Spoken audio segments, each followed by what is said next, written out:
ओम वंदे देवो महापुरुषुर्गुरुं वंदे जगत्कारणं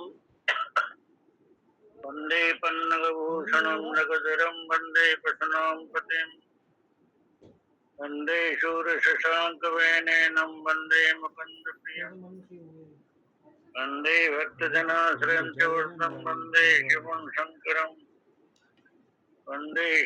शङ्करं यो वै ब्रह्माणं विदधाति पूर्वं यो वै वेदांस प्रणोति तस्मै तमे देवम् आत्मबुद्धिप्रकाशं ममक्षुवे शरणं प्रपद्ये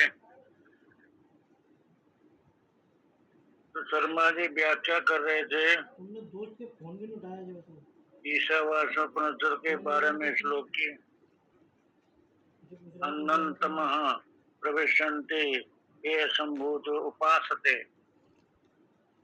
ततो भूय एव ते तमो वो य ओ संभूत्यागम गता। देखिए, सबसे बड़ी बात यहाँ पे एक तो ये ध्यान में लेने की है कि उपासना उपासना की बात है, यहाँ बोध की बात नहीं है, ज्ञान की बात नहीं, उपासना की बात है। पहली बात तो ये नोट करने की है, ये असंभूत उपासते। और दूसरी बात, यहाँ कारण ब्रह्म और कार्य ब्रह्म दो की व्याख्या की गई है। जो कार्य ब्रह्म में रहते हैं और जो कारण ब्रह्म है, यानी जो व्यस्त और समस्त, एक व्यस्त जीव और एक समस्त भाव, दो भाव में जो यहाँ बताया, जो असंभूत की उपासना करते हैं ना, वो अन्नतम में प्रवेश करते हैं, अन्नतम में प्रवेश करते हैं। असंभूत की उपासना करते हैं अंधकार में। वो जो मेरा नंबर कहाँ गया? मेरा नंबर काट दिया आपने। वो अंदर में प्रवेश करते हैं और उस तो संभूत की उपासना करते हैं, वो अंधकार में, उससे ज्यादा अंधकार में, दोनों ही अंधकार में है। के पास गया था असंभूत की उपासना करने वाले भी अंधकार में हैं और संभूत की उपासना करने वाले अंधकार में।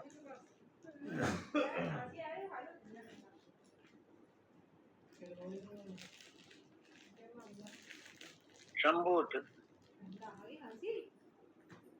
संभूत माने संभव, संभव माने जिसका जन्म होता है, संभवान है, यानी जिसका जन्म होता है। कार्य ब्रह्म और संभूत जिसका जन्म न होता हो, वो कारण ब्रह्म।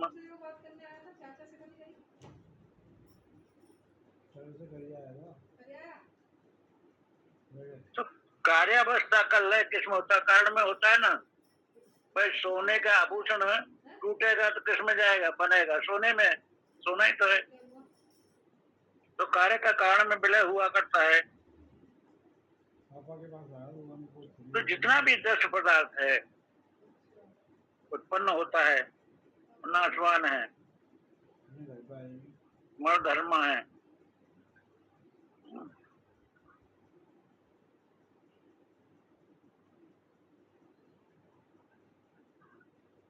तो हम अपने जो भी कार्य करते हैं हम तो ज्ञान इंद्रियों और कर्मियों के माध्यम से तो करते हैं ना।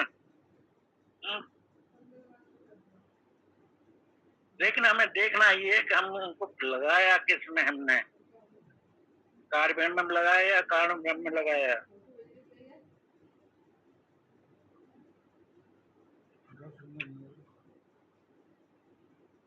तो जिसने कारण ब्रह्म में लगाया ना, वो अन्नतम में प्रवेश करेगा।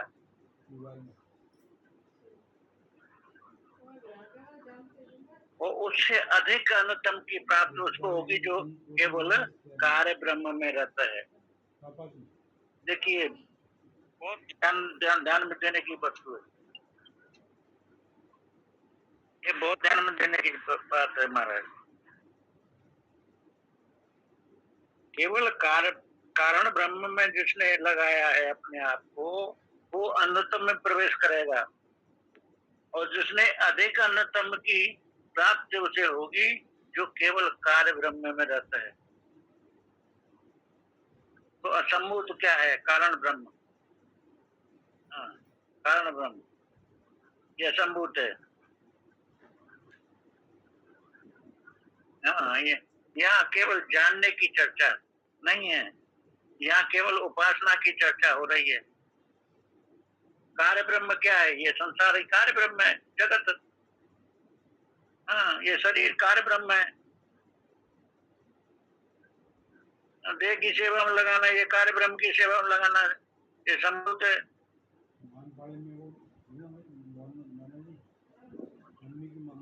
तो ये कार्य ब्रह्म का जब कारण ब्रह्म की हाँ की तरफ विस्तार होता है, उसकी तरफ वृद्धि होती है, जब कारण ब्रह्म की तरफ वृद्धि होती है, तो परिवार, गांव, धर्म, समाज, राष्ट्र, मानवता, ये जो है वो सबका उसके अंदर मानवता आ जाती है। भूमंडल की सेवा का इस प्रकार विस्तार हो जाता है।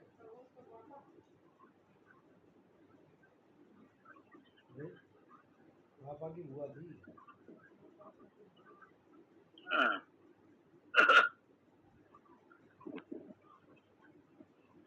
ये सनातन धर्म है महाराज, जो कारण ब्रह्म की उपासना कर रहा है, सबकी उपासना में लगा हुआ है ना। वो सर्वभूत हेते रहता, कारण ब्रह्म की जो उपासना कर रहा है वो सर्वभूत हेते रहता है महाराज। एक व्यक्ति, एक परिवार, एक समाज, एक राष्ट्र के उन्नति के लिए उसकी योजना जो है वो सार्वजनिक होती है। सर्व देश की, सर्व प्राणियों के उन्नति के लिए उसकी योजना होती है। वो एक परिवार की, एक व्यक्ति की, एक समाज की नहीं होती है उसकी। जो कारण ब्रह्म की उपासना कर रहा है उसकी पर्सनल नहीं होती है, व्यक्तिगत नहीं होती है, वो सारे भूत प्राणी की, सर्वभूत हेते रहता, जो कारण ब्रह्म की उपासना कर रहा है, सब प्राणियों की उन्नति की।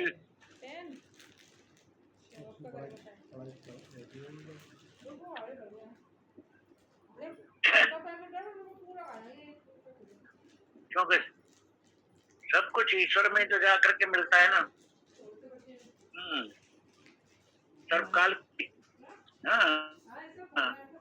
काल की समाप्ति ईश्वर में होती है, सर्व देश की समाप्ति होती है ईश्वर में, सब वस्तु की समाप्ति ईश्वर में होती है। तो कारण ब्रह्म की सेवा का मतलब क्या है? ईश्वर की उपासना। तो कार्य ब्रह्म की उपासना जो है ये अपूर्ण है, इसमें स्वार्थ है कार्य ब्रह्म की उपासना में, क्योंकि व्यक्तिगत है, व्यस्त में है, समस्त में नहीं है। तो हम जो उपासना कर रहे हैं कि समस्त की सेवा के लिए कर रहे हैं, हमारा भाव समस्त की सेवा के लिए है कि व्यस्त की अपने अपने स्वार्थ के लिए है। जो भी क्रिया कर रहे हैं, जो भी हमारे भाव हैं, जो भी हमारे विचार हैं, जो भी हमारी क्रिया है, वो समष्टि के उत्थान के लिए, समष्टि की उन्नति के लिए है कि अपने अपने स्वार्थ के लिए है। यही कारण ब्रह्म, यही कार्य ब्रह्म है महाराज। जो कारण ब्रह्म में रहता है वो समस्त की सेवा में लगा हुआ है, सर्वभूत हेते रहता। तो कार्य ब्रह्म की उपासना जो है अपूर्ण है, उसमें स्वार्थ है, उसमें संकीर्णता है, वो पतन का कारण है।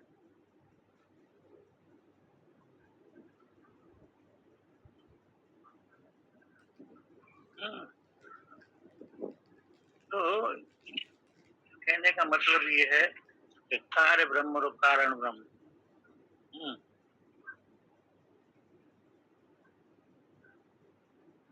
लेकिन ये दोनों के दो अन्यतम है, क्योंकि इसमें बोध नहीं, उपासना ही उपासना है, इसलिए इसको अन्यतम बोल दिया गया है।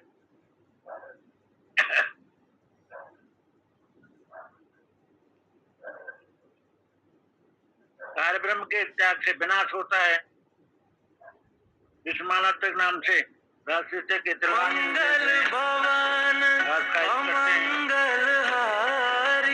राशि के नाम से जो धर्म जाति वर्ष उपेक्षा करते हैं वो अपने वर्ष वर्ण जाति समाज का हित करते हैं, है ना।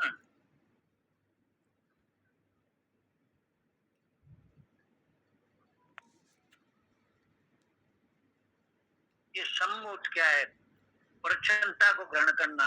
प्रचन्नता माने अपूर्णता, अपूर्णता को ग्रहण करना, सर्व को छोड़ना। सर्वभूत हितरत नहीं है, प्रचन्ना, जिसने अपने आप को प्रचन्न माने अपूर्ण, अपने आप में बैठा हुआ है। एक, एक, एक जैसे बोलते हैं कूपमंडूक, जिसको बोलते हैं ना कूपमंडूक, वो भाव जिसके अंदर है।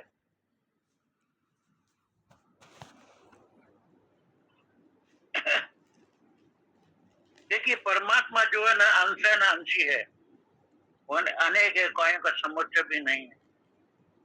वो तो महाराज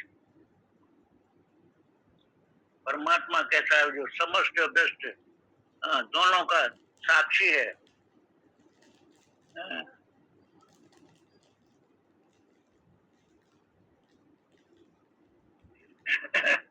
तो जो असंभूत की उपासना करते हैं वो कारण ब्रह्म में लीन होते हैं। उन्हें स्वर्ग से ब्रह्ममुक्त की प्राप्ति हो जाती है, तक प्राप्त कर लेते हैं। लेकिन श्रुति कहती है कि जो अन्यतम में प्रवेश करते हैं वो वहां के भोगों में आसक्त होकर के जन्म मरण के ही चक्कर में पड़े रहते हैं। उनका प्रयत्न जो है देश काल इंद्रिय में प्रकृति में ही सीमित रहता है उनका कार्य।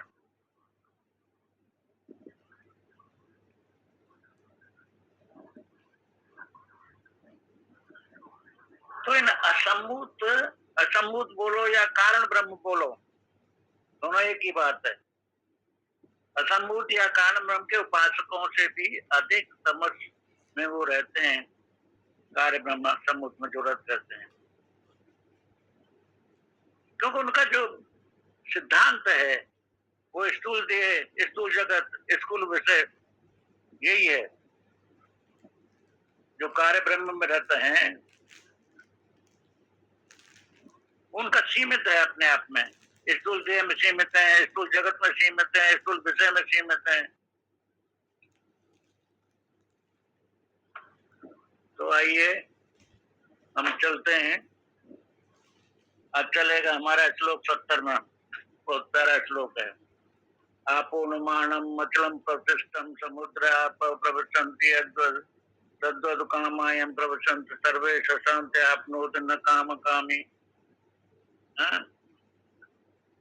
न काम कामी। ये स्थित प्रकृति के लक्षण इस समुद्र से उपमा दी गई है। स्थित प्रकृति कैसा है? एक समुद्र के समान उसका हृदय होता है। समुद्र कैसा विशाल, कितना गहरा, अचल, कितना शांत, उसके अंदर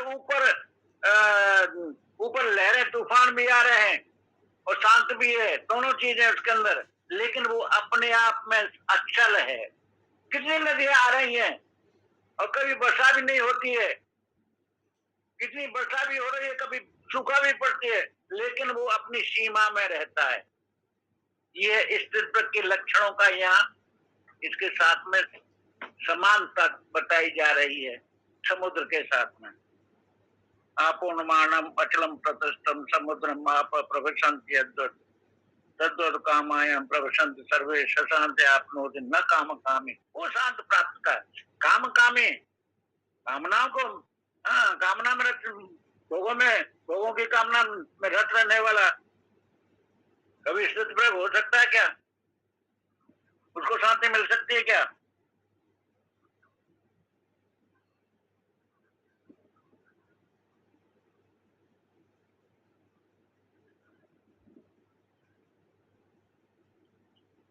एक ज्ञानी पुरुष जो है, स्थित प्रज्ञ जो है, ज्ञानेंद्र के माध्यम से उसको असंग विषय संवेदना उसके अंदर आती रहती है।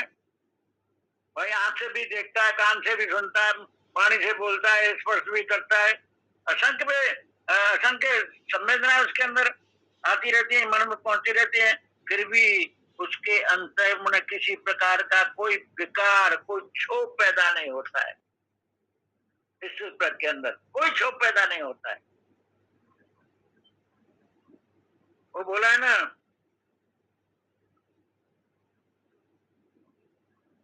यस सर्वे समारंभा काम संकल्प वर्जता ज्ञानादि दत्त कर्माणि तमाहु पंडितम बुधा। और दूसरा श्लोक और है,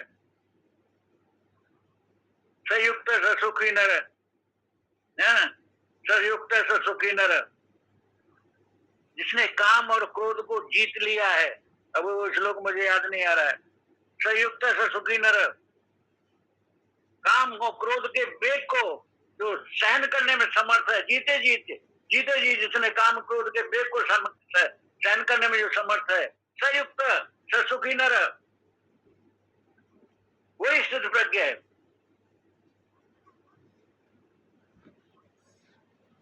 क्योंकि स्थित प्रज्ञ जो है विषयों के बीच में रह रहा है, इंद्रियों के सारा व्यवहार कर रहा है, लेकिन वो अपने स्वरूप में स्थित है, विचलित नहीं होता है महाराज, अपने स्वरूप में स्थित है।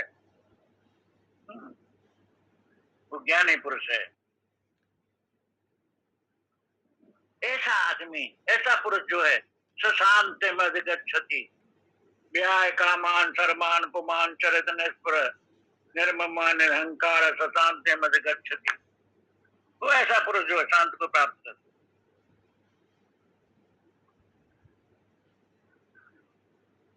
क्योंकि भोगों की जो कामना कर रहा है, ऐसे पुरुष को कभी शांत नहीं मिल सकती, कभी शांत नहीं मिल सकती।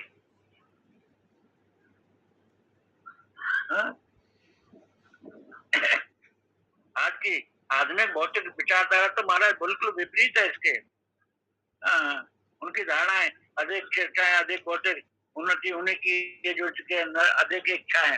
जो पहले देखो पुराने जमाने में हमने तो देखा है ना, अरे मेरे 89 चल रही उम्र है, तो मैंने तो सारा जमाना देखा है। घर में केवल नमक आता था, वो भी समय देखा।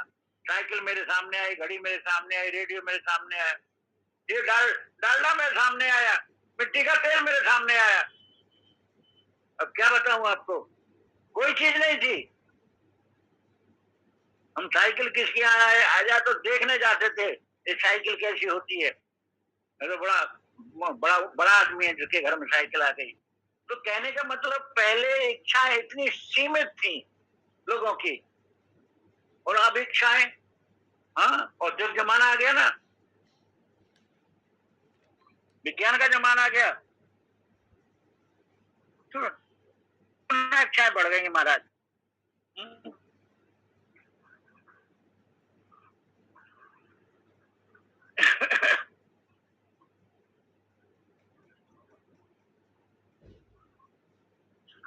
तो हमारा वेदांत क्या बोल रहा है, इच्छाओं की पूर्ति से प्राप्त कभी सुख पूर्ण नहीं होता है महाराज।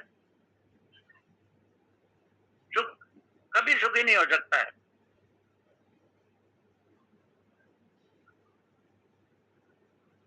क्योंकि वो अविचल होता है। यानी पुरुष विषय उनको विचलित नहीं कर सकते, उनको संसार की इच्छा उनको विचलित नहीं कर सकती, उनके अंदर कोई इच्छा, क्योंकि निर्विषय, जितना निर्विषय होगा, जितना निर्विचार होगा, जितनी वृत्ति शांत होगी, वही स्थित हो सकता है। वृत्तियां जितनी शांत होंगी, क्योंकि जितनी वृत्तियां शांत होंगी उतना ही बुद्धि जो है वो सूक्ष्म होगी महाराज, और जितना मन निर्विषय होगा उतना ही वो स्थिर होगा, चलायमान विक्षेप शांत होगा उतना ही, कोई विक्षेप नहीं।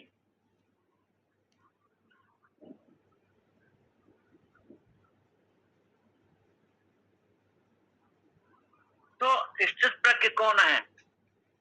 जो आत्म संतुष्ट है और जो निष्काम है, निष्काम है, आत्म संतुष्ट है, आत्मा तो प्रज्ञा प्रतिष्ठता बोला है ना, अपने आप में संतुष्ट है महाराज।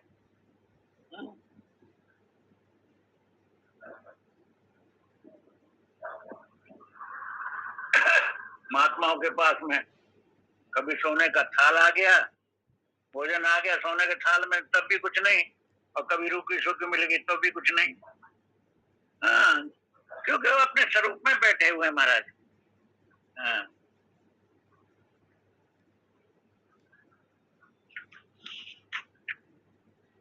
हाँ, पूर्णमानम अचलम प्रतिष्ठम, तो कामनाओं के पीछे नहीं दौड़ रहे हैं। हाँ? वो पदार्थ उनके लिए विष के समान हो गया है, वो में उनकी अब कोई रुचि नहीं है। ऐसे पुरुष जो हैं अपने स्वरूप में बैठे हुए हैं। ये दुनिया मर रही है लेकिन वो अपनी प्रतिष्ठा में बिल्कुल अचल बैठा हुआ है। अचलम अपूर्णमानम अचलम प्रतिष्ठम, अपने स्वरूप में बिल्कुल च्युत नहीं होता है, अचल बैठा हुआ है। समुद्र है ना, कभी शांत मुद्रा में होता है, कभी विक्षिप्त मुद्रा में होता है। हाँ, वो आते रहते हैं ना ज्वार भाटे। तो इसी प्रकार से महाराज कभी बोल रहा है, कभी खा रहा है, कभी हंस रहा है, कभी शांत बैठा हुआ है, लेकिन भोग उसके पास में उसको विचलित नहीं करते। जैसे नाना प्रकार के नदियों का जल जो है समुद्र में गिर रहे हैं और समुद्र को विचलित नहीं कर पा रहे हैं, इसी प्रकार से अनेक प्रकारों को भोग भोग रहा है, लेकिन कैसा? राग द्वेष वियुक्त है। इंद्रियां भोगों में विचरण कर रही हैं, लेकिन राग द्वेष वियुक्त, राग द्वेष वियुक्त होकर के।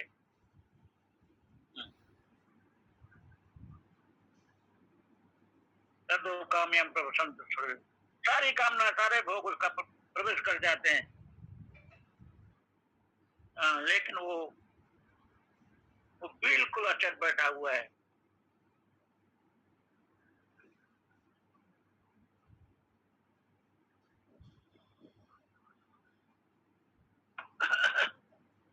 तो यहाँ बताए महाराज,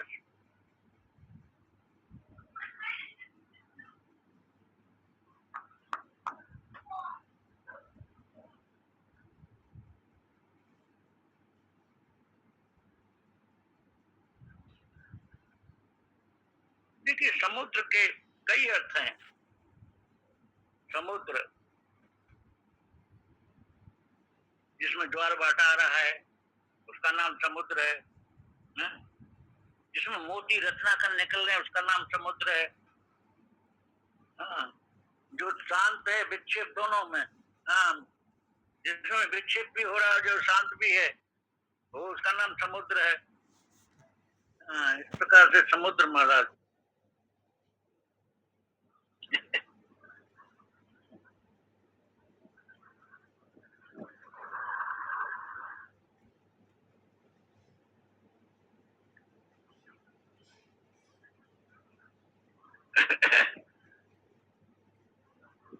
समुद्र जिसमें लक्ष्मी निकली है, समुद्र राज्य देवता लक्ष्मी, लक्ष्मी जिसकी पुत्री है उसका नाम समुद्र।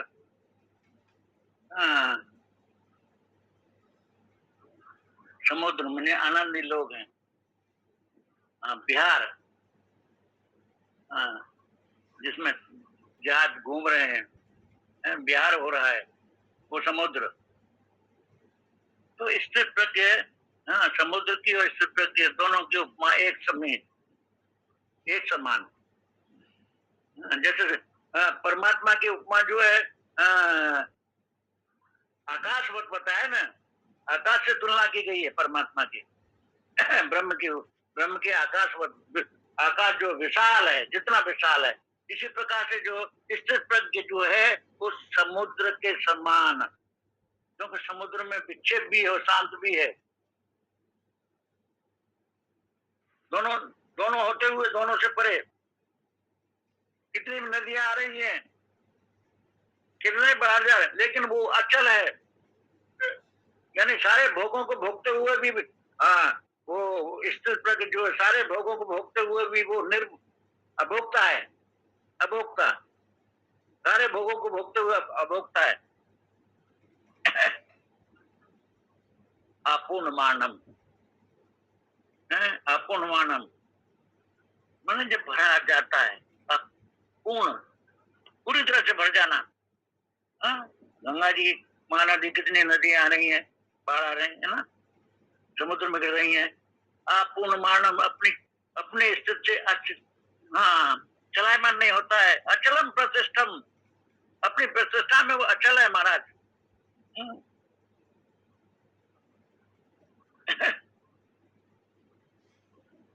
अपने प्रतिष्ठा में अचल है। अब देखिए, तो हाँ, उसमें कितने पर्वत डूब रहे हैं, उछल रहे हैं। मैनाक पर्वत आया ना, हनुमान जी गए ना लंका में, तो मैनाक पर्वत ऊपर को उछल के आया और स्पर्श किया, उसके स्पर्श करके चले गए। तो इसी प्रकार से समुद्र में कितने मैनाक बड़े बड़े पर्वत उसमें डूब रहे हैं और निकल रहे हैं, फिर डूब रहे हैं, है ना, उतर रहे हैं, चढ़ रहे हैं, लेकिन वो अपनी प्रतिष्ठा में। हाँ, इस प्रकार से ये तत्व की जो स्थिति पुरुष ना अपनी स्थिति में रहता है। इसका रहस्य क्या है? इसका रहस्य महाराज एक रस्सी है ना, जो रस्सी को जो रस्सी को नहीं जानता है उसके लिए तो वो सांप पैदा हो गया कि नहीं हो गया, और जिसने रस्सी को जान लिया उसके लिए सांप समा गया, सांप है ही नहीं। तो जिसने अपने आप को ब्रह्म में जान लिया उसको मालूम पड़ता है कि जो प्रपंच है, नहीं प्रपंच है, जितने भी कोट नाम रूप प्रपंच उसके अंदर आकर के मिल जा रहे, पैदा हो रहे हैं, मालूम पड़ने प्रतीत हो रहे हैं, विलय हो रहे हैं। समुद्र में जैसे नाना प्रकार की नदियां आ रही हैं, विलय हो रही हैं, उसमें से पानी फिर भाप रूप निकल रहा है। इसी प्रकार से कोट कोट प्रपंच जितना भी विलय हो रहे हैं, नाम रूपात्मक जो प्रपंच है उस स्थित के अंदर विलय भी हो रहा है और निकल भी रहा है। ये प्रतिमा जो प्रपंच है, फिर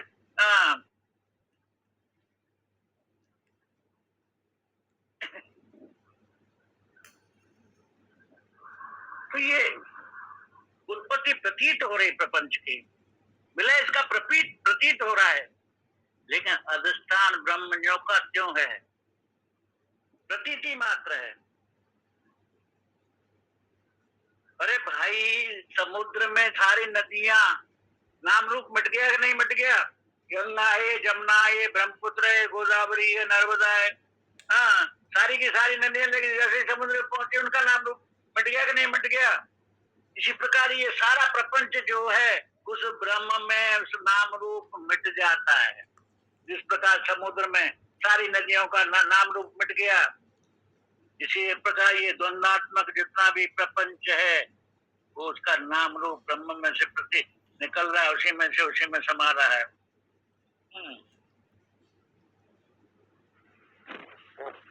वो दोनों का साक्षी है महाराज, परिणित परिणाम दोनों का साक्षी है। वो परिणाम को प्राप्त नहीं होता है, वो केवल विवर्त है। हाँ, विवर्त है, केवल परिवर्तन प्रतीत हो रहा है, वास्तव में वो विवर्त है, भाग रहा है। विवर्त माने विपरीत वर्तन, रस्सी में सांप, विपरीत वर्तन तो है ही। अरे भाई, है रस्सी, दिख रही है सांप, तो विपरीत दिख रहा है कि नहीं दिख रहा है? लेकिन वो परिणाम को सांप बना क्या परिणाम को प्राप्त, जैसे दूध का दही बन जाता है ना, तो परिणाम को प्राप्त हुआ कि नहीं हुआ? इसी प्रकार से ये प्रपंच जो है परमात्मा में विवर्त रूप है, परिणाम रूप नहीं है, विवर्त रूप है। जैसे रस्सी में सांप जो है विवर्त रूप है, विवर्त रूप है, मैं प्रतीत हो रहा है, केवल है नहीं, प्रतीत हो रहा है। इसी प्रकार संसार जो है परमात्मा में प्रतीत मात्र है। विवर्त उसको बोलते हैं जिसमें बनती तो है नहीं किंतु प्रतीत होती है। हाँ, उस दृष्टान में किसी प्रकार का परिणाम को प्राप्त नहीं होता है, परिवर्तन नहीं होता है किसी प्रकार का। ठीक उसी को अपना स्वरूप जान करके जो स्थित पुरुष है ना, अपने स्वरूप में विराजमान रहता है, अपनी प्रतिष्ठा में अचल रहता है महाराज। ये प्रपंच का विषय, विषय भोग, स्पर्श रूप सुख दुख, ये सारा प्रपंच ही तो है ना, प्रकाश अंधकार जितना भी दिख रहा है।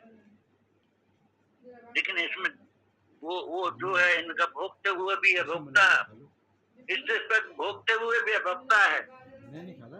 जैसे परमात्मा ने भगवान ने बोला है ना गीता जी में, चातुर्गुण मया सृष्टम गुण कर्म विभाग से तस्य कर्तारम माम विद्य कर्तारम अव्यय अव्यय, उसका कर्ता रहते हुए मैं करता हूँ। इसी प्रकार ये सब कुछ भोगते हुए भी अभोक्ता है इस प्रज्ञ, क्योंकि उसमें कर्ता भाव नहीं है। प्रकृति क्रियमाण है गुण कर्माण सर्वस, अहंकार विगुणात्मा करता है मंद से, सारा खेल प्रकृति में हो रहा है। प्रकृति क्रियमाण गुण कर्माण सर्वस, हाँ, गुणों के द्वारा गुण में बढ़ते रहे, गुणा गुण से बढ़ते थे तुम न सज्जते, गुण में बढ़ते रहे हैं। इस प्रकार से महाराज समुद्राप प्रवसंति यद्वत् अंतःकरण इंद्रिय कर्मेंद्रिय शरीर विशेष, उनका संबंध ये सत्य ज्ञानी को प्रतीत होते हैं, पूर्व है उसमें। ब्रह्म ही ब्रह्म, फुर्र तब भी वो ब्रह्म रूप है, न फुर्र तब भी ब्रह्म रूप है। आकर के भोग भी हो रहा है तब भी ब्रह्म रूप है।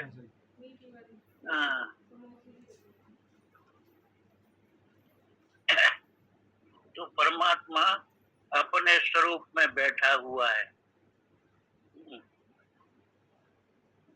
तत्व काम यहाँ प्रवचन, समुद्र में जल के समान जिसके सारे काम प्रवेश कर जाते हैं, माने आंख देख रहा हो, उसके सामने सुंदर रूप आ रहा है, आंखें देख रहा है, लेकिन वो रूप का फोटो हृदय में नहीं खींच रहा, फोटो नहीं खींच रहा। जब फोटो खींच जाएगा तो उसमें आकर्षण हो जाएगा महाराज। आंखों से देख रहा है लेकिन उसका फोटो नहीं खींच रहा है, हृदय के अंदर जो उसका रूप अंदर नहीं आ रहा है, अंदर उसका फोटो नहीं आ रहा है। ये सबसे बड़ी विशेषता है। समय हो गया है, यहाँ पे यहीं पे मैं तो विराम देता हूँ। क्या करूं महाराज, समय बहुत कम रहता है, क्या क्या बहुत लंबी है। बोलो सच्चिदानंद भगवान की जय, वहाँ के बिहारी लाल की जय, सतगुरुदेव भगवान की जय। जय जय श्री राधे श्याम, जय श्री कृष्ण, जय श्री जय श्री कृष्ण। ओम शंकरं शंकराचार्यं केशवं बादरायणं सूत्रभास्करं वंदे भगवन्तौ पुनः पुनः ईश्वरो गुरुरात्मेति मूर्ति भेद विभागने व्यं वन्दे देवताः।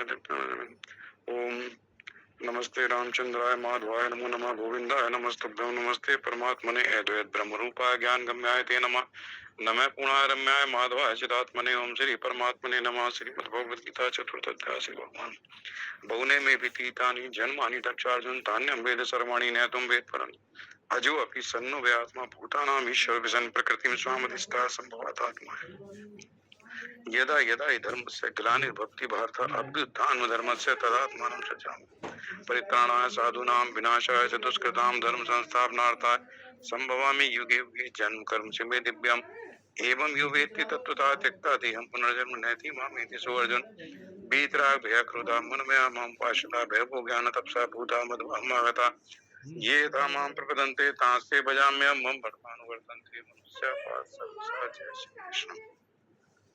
देखो छांदोग्य उपनिषद में ब्रह्मा जी कहते हैं ये जो आत्मा है पाप शून्य जरा रहित मृत्युहीन, शोक रहित, क्षुधा रहित, पिपासा रहित, भूख प्यास से रहित, सत्य काम और सत्य संकल्प, उसे खोजना चाहिए। और भगवान गीता में कहते हैं ततः पदम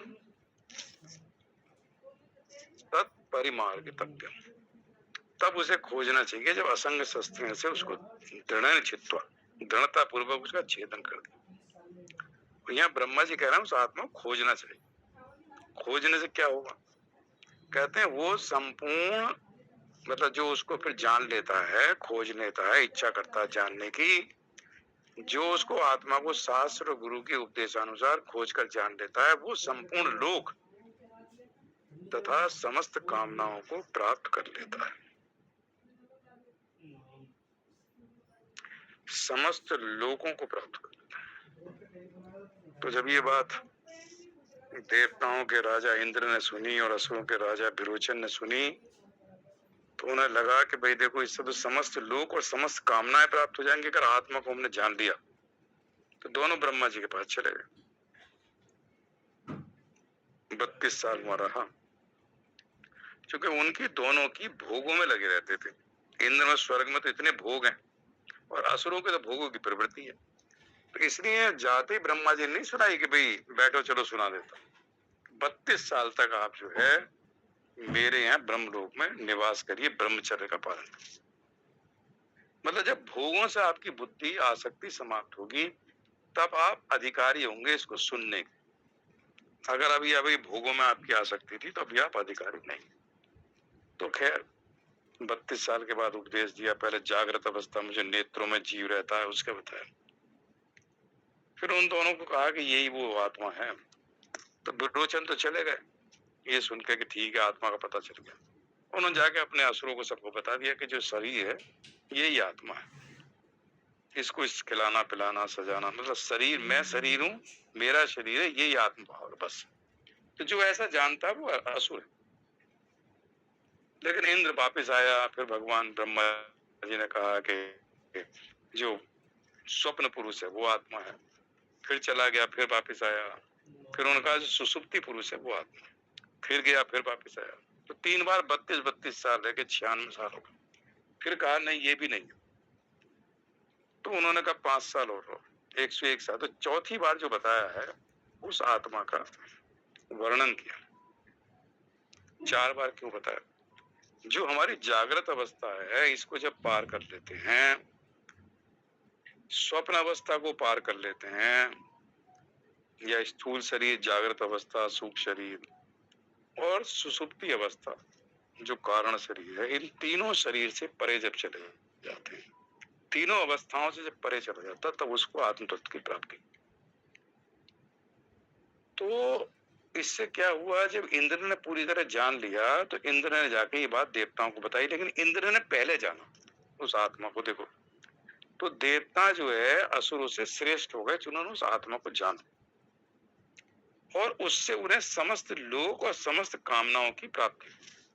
मतलब स्वर्ग में जाके आपकी कोई भी मन में भोग या कोई भी कामना की इच्छा होती, कामना होती है, वो एकदम पूर्ण हो जाती, मन का संकल्प होते ही पूर्ण हो जाता। तो यहाँ कहते हैं कि क्यों नहीं जान पाता। तो ये जो श्लोक चल रहा है स्थित प्रज्ञ के, कि स्थित प्रज्ञ कैसे बैठता है, इसमें इस चीज को लिंक करना। तो स्थित प्रज्ञ कैसे बैठता है, 58। देखो बहुत गंभीर विषय। हम क्यों नहीं उस आत्म तत्व को जान पाते? थ्योरी तो हमें पता है, जितने हम यहाँ 14 लोग बैठे हैं सबको उस आत्मा के बारे में थ्योरेटिकल लेवल पे हम सबको ज्ञान, अनुभव नहीं हो रहा। उसका जो साक्षात्कार है वो नहीं हो रहा। तो भगवान कहते हैं क्यों नहीं हो रहा। 59वें श्लोक में कारण बताते। देखो अंतिम में है वो एक चीज है बड़ी महत्वपूर्ण, जो बाद में चलो कर लेंगे। ब्रह्मा जी ने जो समझाया ना बहुत बढ़िया। तो भगवान कृष्ण कहते हैं इंद्रियाणि इंद्रिय अर्थेभ्यस्य तस्य प्रज्ञा प्रतिष्ठिता। जो इंद्रियों के विषयों से इंद्रियों को सब प्रकार से हटा लेता उसकी बुद्धि स्थिर। पहली कंडीशन तो ये है, इंद्रियों से इंद्रियों के विषयों को सब प्रकार से हटा दो। तो हमारी इंद्रियां भी इंद्रियों के विषयों से पूरी तरह से नहीं हटी। ये बात छांदोग्योपनिषद ब्रह्मा जी उपदेश देते हैं। तो आइए कि जब बाह्य विषयों में व्यक्ति लगा रहता है तो उस आत्म तत्व की प्राप्ति नहीं करता। विषयों की निवृत्ति होना बहुत। इंद्रियाणी इंद्रियार्थापसत। अब चलो मान लो हमें ज्ञान हो गया, हमने इंद्रियों से इंद्रियों के विषय को हटा दिया, एकांत में कमरा बंद करके बैठे, कमरा खुला भी है, मतलब अपने कमरे में बैठे हैं, कोई संसार के विषयों का चिंतन नहीं कर रहे, आंख बंद है, कमरे में कोई आवाज नहीं है, कानों में कोई आवाज नहीं आ रही, कोई शब्द स्पर्श रूप रस गंध, ये जो पांचों विषय हैं, इससे इंद्रियां निवृत्त हो रखी। लेकिन 59वें श्लोक में कहते हैं कि विषया विनिवृत्ते निराहार देही। देही ना मतलब जो देही है, जो जीवात्मा है, इसके जो विषय हैं, विषयों से हटाने वाले जो मनुष्य के विषय तो निवृत्त हो गए। अकेले बैठे कमरे में शब्द स्पर्श रूप रसगंध, हमारे विषय निवृत्त हो गए, आराम से बैठे एकांत में। लेकिन मन में रस बना हुआ है, मन में चिंतन आ जाता है, मन में भाव आ जाता है, कोई पुरानी बात याद आ जाती है, पुराने खाने पीने की कोई बात याद आती है, पुरानी गपशप याद आ जाती है। बैठे एकांत में, इंद्रियां विषयों में नहीं जा रही, लेकिन मन के अंदर रस बना हुआ है उन विषयों का। तो मन के अंदर रस बना हुआ है तो रस वर्जम, रस वर्जम कहते। ये जो रस वर्जम है, रस निवृत्त नहीं हुआ। रस वर्जम रसोपस्य परम दृष्टवा निवृत्ति कहते हैं। रस वर्जम, रस निवृत्त नहीं हुआ। रस मतलब जो विषयों का रस है, क्योंकि हमने अनंत जन्मों से इन विषयों को भोगते चले आ रहा है। इस शरीर में भी भोगा है, वो भोगा है, कोई विषय ऐसा नहीं जो ना भोग कर। उस भोग के हमारे अंदर संस्कार हैं, वासनाएं हैं। वो वासनाएं अभी भी जब बैठते हैं ना, 20 साल पुरानी बात याद आ जाएगी। मतलब कोई ना कोई विषय, शब्द स्पर्श रूप रसगंध की कोई बात याद थी, बैठे एकांत में मन को शांत करे वो, लेकिन वो रस जो है उस विषय का रस, और फिर उसके बारे में चिंतन शुरू हो जाएगा। तो उस विषय का चिंतन जो आगे बताएंगे। तो भगवान कहते हैं जो रस वर्जम है, जो रस है, इसकी निवृत्ति जब तक नहीं होती, तो ये जो अंदर विषय तो निवृत्त हो गए। जैसे कहते हैं व्रत है, निराहार है, लेकिन व्रत में भी चिंतन करते हैं, कोटू की पकौड़ी खानी है, शाम को फलाने के चावल खाने, क्या बोलते हैं उसके, तो रस रहता, रस वर्जम। ये जो रस की निवृत्ति कहते हैं परम दृष्टवा निवर्तते। जब परम मतलब परमात्मा, जब परमात्मा तत्व का अनुभव होने से इस स्थित प्रज्ञ मनुष्य का रस भी निवृत्त हो जाता है। मतलब अपने आप को उस आत्म तत्व के साथ जोड़े, अपने आप को उस परमात्मा तत्व के साथ जोड़े, तो धीरे धीरे धीरे धीरे विषयों का रस है वो मन में से निकलने लगता। अंतःकरण अशुद्ध रहता है रस वर्जम के कारण, रस के कारण। तो विषयों का रस के कारण हमारे अंतःकरण में भी मलिनता है।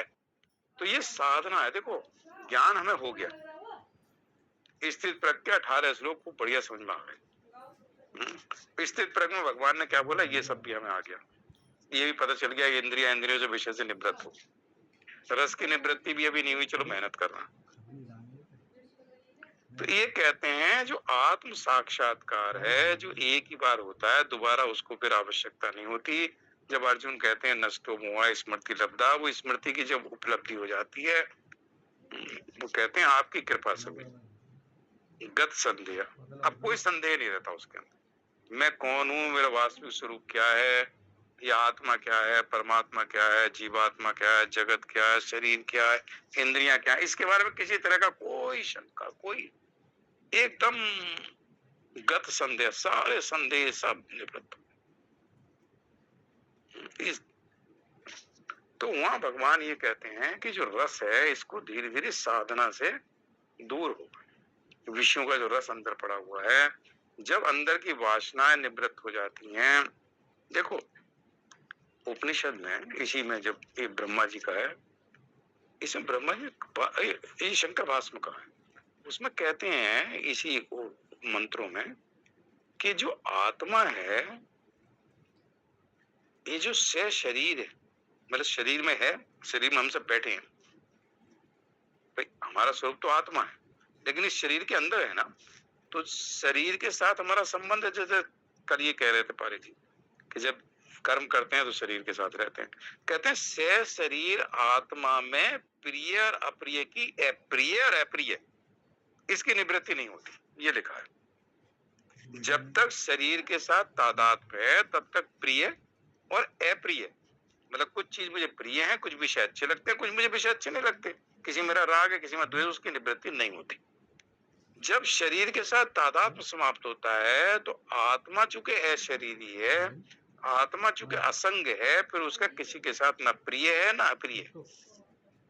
इसलिए भगवान क्या कहते हैं, परम दृष्टा निवृत्तन्ते। ये जो रस है इंद्रियों का, ये तभी निवृत्त होता है जब परमात्म तत्व में हमारा जब अनुभव होने से, परमात्म तत्व का अनुभव होने से इस स्थित प्रज्ञ मनुष्य का रस भी निवृत्त होता है। मतलब जब अपने स्वरूप में चिंतन करता है, ब्रह्म चिंतन, और चिंतन से भी जब रहित हो जाता है तो धीरे धीरे वो उस चिंतन को बढ़ाता है, ब्रह्म चिंतन, आत्म चिंतन, आत्मज्ञान। तो उतनी देर, उतने समय तक ये विषयों की और विषयों के रस की निवृत्ति हो जाती है। धीरे धीरे ये विषयों का रस जो है फिर दूर होने लगता है। तो इसको भगवान ने यहाँ का रस वर्जन, रस परम दृष्टा निवृत्ति। इसकी जो रस है, इस रस की निवृत्ति नहीं होती जब तक परमात्म तत्व का अनुभव होने से ही इस स्थित प्रज्ञ का अनुभव, मनुष्य का रस भी निवृत्त हो जाता। अर्थात इसकी संसार में रस बुद्धि नहीं रहती। संसार में जब तक रस बुद्धि है तब तक जन्म मृत्यु इसलिए होती रहती है क्योंकि संसार में हमें रस मिल रहा। और कहते हैं हमारा जो स्वरूप है, जो आत्मा है, जो परमात्मा, उसको रस का है। तो रस परमात्मा में है, ढूंढते विषयों में। क्योंकि हमारा वास्तविक स्वरूप में रस है, लेकिन उस रस को हम, चूंकि वास्तविक स्वरूप का हमें अनुभव नहीं है, उस रस को बाह्य विषयों में देखते हैं कि यहाँ हमें रस मिलेगा, और मिल जाता है। रस मिल जाता है कुछ समय के लिए, फिर वो रस खत्म हो जाता है, फिर किसी और विषय में रस ढूंढते हैं, फिर किसी और विषय में रस। और उस रस को, चूंकि हमारा रस हमारा स्वरूप है, तो उसे हम खोजते हैं, लेकिन खोजते विषयों में, अपने स्वरूप में नहीं खोजते। जो हमारा रस स्वरूप है, जो आनंद स्वरूप है, उसमें ना खोज के बाह्य संसार में खोजते। और जब बाह्य संसार में हमें रस मिलता है विषयों में, तो उन विषयों के साथ हमारी आसक्ति हो जाती है। कुछ विषयों में राग हो जाता है, कुछ में द्वेष हो जाता है।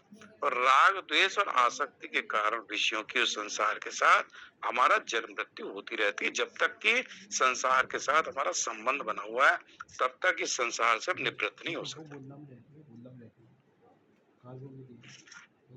तो अब अगले श्लोक में जब ब्रह्म, वो कहते हैं भगवान, ये जो अगला श्लोक है ना 60वां, ये अपने आप में बड़ा महत्वपूर्ण। यत तो अभी कौनते पुरुषस्य विपश्चित। देखो विपश्चित का विद्वान पुरुष जो ज्ञानी है वो है, तो ज्ञानी मनुष्य भी यत्न करने में। अब हम सब क्या कर रहे हैं, यत्न कर रहे हैं। रात के 10 बजे हम लोग यत्न कर रहे हैं उस आत्म तत्व को जानने का, हमें भी अनुभव हो जाए, हम भी इस आवागमन से मुक्त हो जाए। तो ये क्या यत्न है, यत्न तो अब यत्न करते हुए। यत्न क्या है कि जो हम साधना करते हैं, स्वाध्याय करते हैं, प्रवचन सुनते हैं स्वामी जी का, आपस में चर्चा करते हैं, तो हर एक काम को विवेक पूर्वक कर्म करते हैं, आसक्ति और फल की इच्छा का त्याग करने की कोशिश करते हैं, दूसरों का हित हो, दूसरों को सुख पहुंचे, दूसरों का कल्याण हो, ऐसा हम भाव रखते हैं और वैसी क्रिया करते हैं। तो ऐसे विद्वान पुरुष का जो इतना यत्न कर रहा है, यत्न तो हम क्या करना है, उस आत्म तत्व को जानने का। वे संसार के लिए पदार्थों का यत्न करना तो अलग बात है, वो तो कर्म के द्वारा प्राप्ति हो जाएगी, वस्तु अप्राप्त वस्तु की प्राप्ति हो जाएगी। लेकिन जो यत्न करना है वो इतने हमारे अंदर गुण हैं, इतना हमने कर चुके हैं। तो ऐसे यत्न करने वाला जो विद्वान पुरुष है, जो ज्ञानी व्यक्ति है, वो ज्ञानी व्यक्ति मनुष्य की भी क्या है, इंद्रियाणी प्रमाथहीन, जो प्रमथनशील इंद्रियां, मतलब जो मत देती हैं, बिल्कुल जैसे दही को मत देते हैं, ऐसी जो इंद्रियां, इंद्रियों के साथ शब्द लगा दिया प्रमाथ। हरंती प्रसवम मन, ये मन को हर लेती। देखो कितनी ताकतवर इंद्रियां हैं कि बैठे हैं भगवान का जप करने के लिए, मन में कोई पिछला रस आ गया, कोई विषय का आ गया, 10 मिनट तक उसी में उलझ गए। तो इंद्रियां इतनी ताकतवर हैं, इतनी प्रमाथीनी हैं, इतनी प्रमथनशील है कि ये हमारे जो अंतःकरण को पूरी तरह से मथ देती है, अपने काबू में कर लेती। इसी बात को देखो, ये जो दुर्गा सप्तशती है, इसका जो सप्तश्लोकी का पहला मंत्र है, इसको इसके साथ जोड़ दो। ये श्लोक 60वां श्लोक पढ़ने के बाद में मुझे वो लगा मंत्र, देखो मैंने कहा कहाँ हम क्या सोचते थे। 60वां श्लोक जो है कि जो विद्वान पुरुष है, जो ज्ञानी पुरुष है, उसके मन को भी मथ देती है इंद्रियाणी प्रमाते, इतनी बलवान है। प्रसवम, प्रसवम मन है, प्रसवम का बलपूर्वक, उसके मन को भी बलपूर्वक हर लेती है।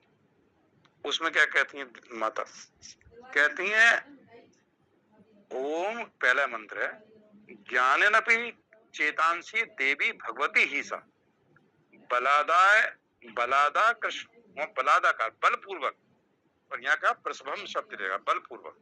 देखो दोनों बलपूर्वक, तो यहाँ का प्रसभम बलपूर्वक हर लेती हैं उसके मन को। कौन? प्रमथनशील इंद्रियां।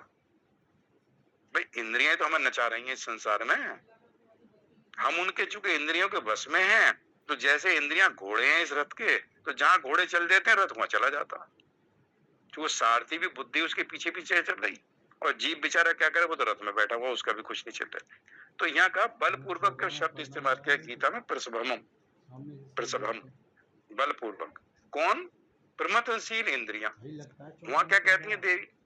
बलादाय कृष्ण, बलपूर्वक मोहाय महामाया प्रचति, मोह में डाल देती है। कौन? मेरी माया। किसको? ज्ञानार्पित चेतांसी, बड़े बड़े ज्ञानियों के चित्त को। अब देखो वहां ज्ञानियों के चित्त को, और यहाँ कहते हैं विपश्चिता, जो विद्वान पुरुष हैं, जो ज्ञानी पुरुष हैं, उनके मन को भी बलपूर्वक, देखो दोनों श्लोक एक साथ है, प्रसवम मन है, बलपूर्वक उनके मन को प्रमाथीनी इंद्रियाणी, ये जो इंद्रियां हैं इतनी बलवान हैं, इतनी मत देती हैं उसके अंतःकरण को, मन को, प्रमथनशील इंद्रियां उसके मन को बलपूर्वक हर लेती। तो वहां क्या क्या, बलपूर्वक उन ज्ञानियों के चित्त को भी मेरी बुद्धि जो है बलपूर्वक खींचकर मोह में डालते। पड़ गए मोह में हम सब, मोह मतलब संसार। तो भगवान जो गीता में कह रहे हैं वो बात देवी ने पहले मंत्र में कही है। वहां हम सोचते हैं माया कर रही है, देखो माया से रचित ये शरीर है, प्रकृति से बने हुए इंद्रियां, प्रकृति के सतोगुण अंश से जो त्रिगुणात्मक है, उनसे हमारी ज्ञानेंद्रिया बनी, रजोगुण अंश से कर्मेंद्रिया बनी, और उनके जो तीनों का सम्मिलित है रजोगुण सतोगुण, उससे हमारा, उस सतोगुण के सम्मिलित उससे हमारा अंतःकरण बना। तो ये जो बना हुआ है इंद्रियां, ये सब बनी है त्रिगुणात्मक प्रकृति से, और त्रिगुणात्मक प्रकृति को माया कहते हैं। तो वहां कहा भगवती बलादाय कृष्ण मोह महामाया प्रचति, मेरी जो महामाया है इसको मोह पूर्वक बलपूर्वक खींचकर, किसको? ज्ञानी के चित्त को, और यहाँ कहते हैं विद्वान के मन को, विद्वान मतलब ज्ञानी व्यक्ति के मन को, ये प्रमाथीनी इंद्रियां जो है प्रसवम मन, बलपूर्वक उसके मन को खींच लेती। तो एक संसार में जो खिंचाव है, सोचते हैं परमात्मा की प्राप्ति करनी है, आत्म तत्व को जानना है, आत्मा का साक्षात करना, परमात्मा का अनुभव करना, और बलपूर्वक इंद्रियां कब खींचेंगी? रस वर्जम, जब रस होगा, जब विषयों से निवृत्ति तो हो रही है लेकिन रस दूर नहीं हो रहा। तो रस जो बना हुआ विषयों का, ये हमें मजबूर कर देता है उस विषय में जाने के लिए। तो इस रस का भी त्याग करना है, और वो तब होगा जब हम उस परमात्म तत्व का चिंतन करते हैं, उस परमात्म तत्व में लगे रहें। तो हमारा धीरे धीरे रस समाप्त होगा। जब रस समाप्त होगा तो इंद्रियां हमारे अधीन हो जाएंगी। जब इंद्रियां अधीन हो जाएंगी तो इंद्रियां जो बलपूर्वक खींचती हैं, इनका बल समाप्त हो जाएगा। इसलिए उपवास वगैरह भी इसलिए रखते हैं। उपवास में हमारी इंद्रियां जो है, जो दिन भर खाने पीने में लगी रहती थी, अब वो उनका आज हमने खाना पीना बंद कर दिया, तो थोड़ी थोड़ी कमजोर होती है। नवरात्रि तक ये चलो। तो ये जो श्लोक था 60वां, इसको दुर्गा सप्तशती के साथ इसलिए जोड़ना था कि वहां हम ये जब सोचते हैं कि बलपूर्वक, और ये देखो हुआ है, जब ये बड़े बड़े ऋषि देखो, पराशर ऋषि जो व्यास नाव में बैठे थे, न वो उसको तबीयत खराब हो गई, उसने भी लड़की को कह दी तू नाव लेके चली जा। लड़की चली गई, ऋषि बैठ गए, ऋषि को उसके ऊपर सुंदरता के ऊपर लगा। उससे व्यास जी का जन्म हुआ। नाव से उतरने के बाद उसी द्वीप पे उन्होंने व्यास जी का उस लड़की से। तो देखो कितने महान ऋषि। तो मेरा मतलब है चित्त जो है थोड़ी देर के लिए, चाहे भले कोई प्रकृति द्वारा निर्मित था कि व्यास जी को आना था और कोई कन्या मतलब स्त्री और पुरुष का संयोग होना था, लेकिन मेरा मतलब मन में उनके ऐसा विषय का भाव था, तो रस वर्जन इंद्रिया ने खींच लिया, उनके मन को बलपूर्वक खींचा, बलपूर्वक खींच के और उत्पन्न हो गए। तो मेरा मतलब कई बार ये विचार करने का कि हम सबको इन इंद्रियों से और विषयों से थोड़ा सा सावधान रहने की आवश्यकता है कि साधक को, चूंकि इतनी मेहनत कर रहे हैं सब लोग, इतने लगे हुए हैं सुबह से, तो एक रात को 10 बज गए, तो ये थोड़ा रहना चाहिए कि कहीं हमारी साधना में जो हम कोशिश कर रहे हैं उसमें कहाँ थोड़ी सी भगवान के हिसाब से जो वो समझा रहे हैं उसमें कहाँ हम थोड़ी सी कमी महसूस करते हैं। और दुर्गा सप्तशती के इस रूप शर्मा जी, शर्मा जी, जय श्री कृष्ण। ये बताओ अफीम की है ना, वो चाहता है कि मैं अफीम खाऊं, लेकिन जबरदस्ती वो तो चलो अज्ञानी है। अभी है कितनी दफे देखो घर वाले सब समझा रहे हैं, खूब समझा रहे हैं, लेकिन वो छूट पा रहा है क्या? वो कौन सा कारण है कि वो नहीं छूट रहा है? अरे उसके संस्कार ऐसे जम गए, आदत ऐसी जम गई है, ऐसी जम गई है कि वो छूट नहीं पा रही है, चाहते हुए नहीं छूट पा रही है। कितना वो शराब का उसके अंदर इतनी वो आदत भी बोलो या उसके संस्कारों में वो एक वैज्ञानिक भी समझो कि वो उसका नहीं छोड़ पा रहा है, उसको पिए बिना रहा नहीं जा रहा है। बस ये है कि जैसे भगवत गीता में जब आता है कितना बड़ा भी दुराचारी हो, सुदुराचारी का। एक पुराने जमाने की बात बता रहा हूँ शर्मा जी। एक हमारे रिश्तेदारी में एक था, उसका काम था केवल चुगलखोरी करना। क्या वो 10 कोस अपने पैसे खर्च करके जाएगा, लेकिन वो बोल के आएगा इसकी बेटी, इसका लड़का तो ऐसा है, सब भिखारी है, दुनिया भर की उसकी चोरी करके आएगा और शादी तोड़वा देगा। बस उसी मजा आ रहा है उसका। एक चोर है, साधु बन गया, छोड़ दिया चोरी, लेकिन तुम्बाखोरी छोड़िया क्या? रात को जब सब साधु हो रहे, उसका डंडा उधर, उसकी चप्पल उधर, उसका तुम्बा उधर, चोरी छोड़ दिया, लेकिन क्या बोलते हैं, तुम्बाखोरी छोड़ दिया क्या? तो ये जो रस जो आदत है, संस्कार बने हुए, ये घटना कोई मामूली बात है? जन्म जन्मांतर के लोगों के संस्कार ऐसे जड़ बैठ गए हैं, भोग के संस्कार, संग्रह के संस्कार, अरे तरह तरह के संस्कार है महाराज जीवन के। लेकिन बस ये सरस्वती जी के मनुष्य को भगवान ने पूर्ण स्वतंत्रता दे रखी है, अगर वो चाहे, अगर कहीं उसके अंदर ये चाहे जाए। आपकी बात 100% करेक्ट है, लेकिन चाहे कैसे? अरे मन तो वही है ना, एक ही है, मन न भेद 10-20, एक अद्वैत श्याम संग गोर तो एक ही मन है, उसको या तो विषय में जाएगा या फिर परमात्मा में जाएगा। अब विषय इतने प्रबल हैं तो परमात्मा कहाँ से जाएगा? वो इतने प्रबल वेग की धारा है, काम क्रोध भवम बेगम संयुक्त सुखी नर,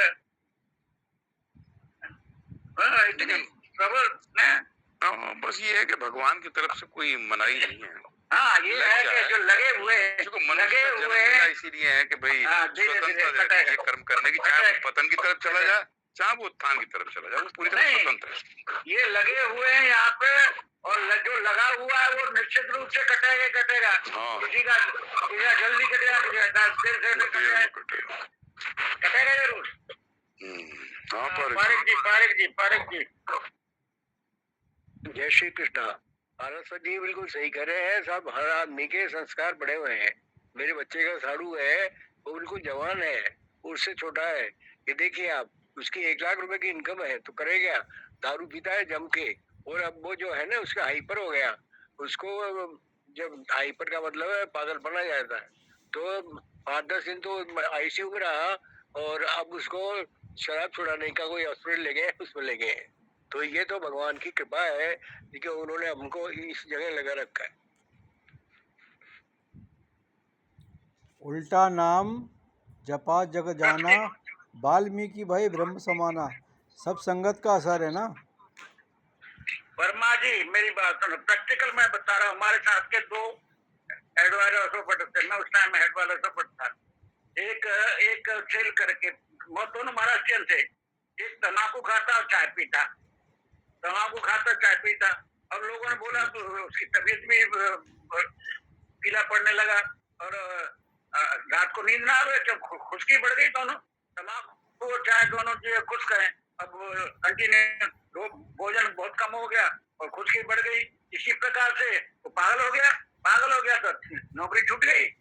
इसी प्रकार से सेल करता, वो भी सिगरेट पिए, चाय पीवे, सिगरेट पिए, चाय पीवे, इतनी से चैन स्मोकर, हाँ उसको छूटे नहीं। और महाराज वो भी मेरे सामने देखते देखते पागल हो गया, नौकरी छोड़ के चला गया। तो ये है क्या, वो नहीं क्यों नहीं छोड़ पा रहा, जानता है फिर भी नहीं छोड़ पा रहा है, और पागल होकर के नौकरी छोड़ के घर जाना पड़ा। सरकार कहाँ से रह गई जब पागल हो गया तो ये है महाराज, ये वो ये सोबत, ये इनका असर जो है। देखो ये कहते हैं, आदत राम सुखदास जी का भगवद गीता के उसमें लिखा हुआ है, गीता दर्पण, कहते हैं जो मनुष्य आया इस लोक में वो अलग अलग जगह से आए। तो 4-5 जगह दिखाई। कुछ लोग पिछले जन्म में स्वर्ग में थे, तो स्वर्ग के पुण्य कर्म भोगने के बाद में फिर यहाँ आए, तो उनके थोड़े से चूंकि स्वर्ग में रहे हैं तो थोड़े से उनके अंदर अभी भी संस्कार अच्छे। कुछ लोग नरक से आए, नरक में पाप भोगने के बाद मनुष्य शरीर मिला है, तो उनके अंदर संस्कार उस तरह के। कुछ लोग मनुष्य थे पिछली बार, इस बार भी मनुष्य बने। कुछ लोग पशु पक्षी के, अलग अलग पशु पक्षी थे, पिछले जन्म में कुछ पशु थे, कुछ पक्षी थे, उससे मनुष्य में आए। तो कहते हैं सबका स्वभाव धीरे धीरे धीरे धीरे, किसी का श्रेष्ठ है, कोई कई जन्मों से लगा हुआ था, कोई बुरे कर्म करके वो पाप नरक में भोग के तब यहाँ आया है, तो उसके संस्कार अभी इतने इस जन्म से शुरू कर रहा है, फिर बढ़ेगा, आगे बढ़ेगा। तो कोई शराबी है, कोई तम्बाकू खा रहा है, कोई चाय भी नहीं पीता, किसी ने सिगरेट भी नहीं पीता, कोई भगवत भजन में लगा हुआ है, कोई संसार के कुसंग में लगा हुआ है, कोई किसी की निंदा करता है, कोई करता ना निंदा करता ना स्तुति करता है। तो हर व्यक्ति के अंदर जो 3 गुण हैं, इसका जो अनुपात है वो अलग अलग है। और भगवान ने जो सृष्टि बनाई है, तो उसमें जब वो कहते हैं कि मैं ही अनेकों रूपों में व्याप्त हो गया, तो भगवान की तो लीला कर रहे हैं। अब वो लीला के चक्कर में मतलब अलग अलग रूपों में, अलग अलग उपाधियों, तो उस केस में ये सोचा जाए कि भाई सब अपना जैसा संस्कार है, जैसे अपने लेके आए, अपना करना है। वो अच्छे संस्कार के साथ है, वो अच्छा कर रहा है, कोई बुरे संस्कार के साथ है। लेकिन मनुष्य शरीर में आने के लिए भगवान ने स्वतंत्रता सबको दी है। अगर वो व्यक्ति भी हो तो शराबी छोड़ने के बाद तमाम उदाहरण है, चाहे वाल्मीकि जी का भी कह रहे हैं, ये किसी किसी के कितने हैं। केकई का था, केकई जब पिछले जन्म का जब वो सुनाते हैं वाल्मीकि रामायण में, तो प्रेत बनी हुई थी, प्रेतात्मा थी, और बड़े उसने पाप करे थे अपने पति के साथ, तो प्रेत बन गई। तो दशरथ जी जो पिछले जन्म में मिल गए, तो बड़े ब्राह्मण थे, बड़े शेष एकादशी के व्रत और ये सब, तो जल छिड़का। पहले तो वो डर गए, तो जल छिड़क कर थोड़ी शांति हुई, फिर उसका मंत्र पड़े, ओम नमो भगवते वासुदेवाय, फिर तो उसके पाप कर्म थोड़े छीड़ हुए, फिर धीरे धीरे करके उन्होंने वो कर गई। तो उन्होंने सुनाया कि उसमें ये मुझे दे दिया कि अगले जन्म में तुम्हारी पत्नी बनेगी। तो मेरा मतलब कि कई जन्मों की साधना चल रही है। पिछले वाल्मीकि जी ने अपने 3 जन्म बताए वाल्मीकि में, रामायण में, कि पिछले जन्म में क्या था और उससे पहले क्या था, उसे देखो। पिछले में व्याध थे और एक दूसरे की खाली यही था जंगल में छोटी मोटी चोरी करने, तीसरे जन्म में आके देखो सुधरे। तो मेरा तो कंटिन्यूस प्रोसेस है, बड़े बड़े लोग भी बदले, क्योंकि मनुष्य शरीर मिला ही इसलिए कि किसी तरह से बदला। अब कौन से कहां से आया और कैसे करेगा, क्या संस्कार है, तो अब अपने अपने संस्कार के हिसाब चल रहा है। अपने आप को सुधारने की संसार में पूरी कोशिश करते रहे कि हमारे किसी तरह से इससे गाड़ी से पार निकल जाए। संसार को नहीं सुधार सकते, ना दूसरों को सुधार सकते, कितने कर लो, किसी में कोई फर्क नहीं पड़ता। अपने आप को थोड़ा सा सुधारते रहना चाहिए। साधना वही है जो हम कर रहे हैं, अपनी साधना, अपने आप को सुधारो। दूसरे में कुछ देख लिया ठीक है, नहीं हुआ तो ठीक है, कुछ हम कर सकते हैं तो कर दें, लेकिन ज्यादा परेशान भगवान की सृष्टि भगवान संभाला, जीव में किसी में इतनी नहीं है उनकी बनाई हुई सृष्टि में तब्दीली कर सके। उन्होंने जैसी जैसी बनाई है सब अपना भोग रहे हैं, कर रहे हैं, अपने आप को ठीक करते रहना। हर किसी के अंदर इतने दोष हैं, लेकिन एक आध गुण भी है सब। भगवान की सृष्टि में कहना बता, अपनी सृष्टि को आप समझो, तो ये हर तरह का व्यक्ति है इसमें।